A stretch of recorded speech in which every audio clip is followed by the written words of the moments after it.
107 years ago, our fathers brought forth on this continent a new nation, conceived in liberty and dedicated to the proposition that all men are created equal.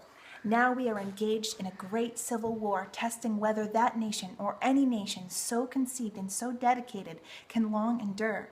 We are met on a great battlefield of that war. We have come to dedicate a portion of that field as a final resting place for those who here gave their lives that that nation might live.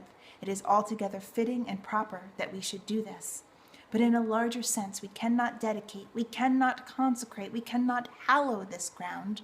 The brave men living and dead who struggled here have consecrated it far above our poor power to add or detract. The world will little note, nor long remember what we say here, but it can never forget what we did here. For it is for us, the living, rather to be dedicated here to the unfinished work which they who fought here have thus far so nobly advanced. It is rather for us to be here dedicated to the great task remaining before us, that from these honored dead we take increased devotion to that cause for which they here gave the last full measure of devotion, that we here highly resolve that these dead shall not have died in vain, that this nation, under God, shall have a new birth of freedom, and that government of the people, by the people, for the people, shall not perish from this earth.